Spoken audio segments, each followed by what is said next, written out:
అసలు లాజిక్ అదే అందుకే అంటే ఒక రకంగా సడన్ యూటర్న్ అనిపించింది సార్. అట్లేం లేదు. బేసిక్గా విషయం ఏంటంటే జ్యోతి ఎప్పుడు కూడా సిస్టమ్ ప్లే చేస్తుంది.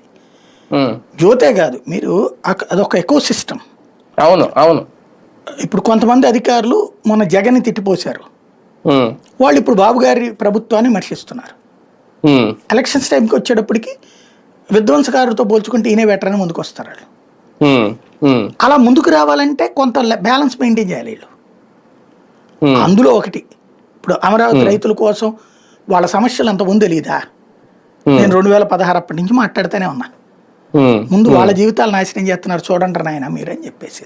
అంటే ఒక రకంగా ప్రజల్లో వస్తున్న వ్యతిరేకత దృష్ట్యా అలర్ట్ ఏమన్నా చేస్తున్నారా? అలర్ట్ తమయ్యారు.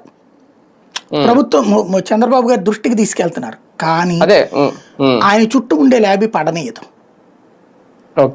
ఇప్పుడు వైసీపీ వాళ్ళు కూడా దీన్ని ఎట్లాగే చేస్తున్నారు, ఆయన ప్యాకేజీ రాలేదు కాబట్టి అది తప్పు. ఇప్పుడు ఒక జర్నలిస్టిక్ గా ఇన్స్టింక్ట్ ఉంటుంది ఆయనకి, కానీ దాన్ని పొలిటికల్ డామినేషన్ చేస్తుంది.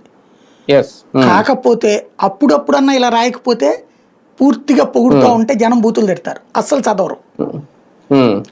ఈనాడు ఒకప్పుడు ఈ ఫార్ములా ఫాలో అయ్యేది, ఈనాడు ఇప్పుడు దిగజారిపోయింది. జ్యోతి ఆనాటి ఈనాడు ఫార్ములా ఫాలో అవుతుంది.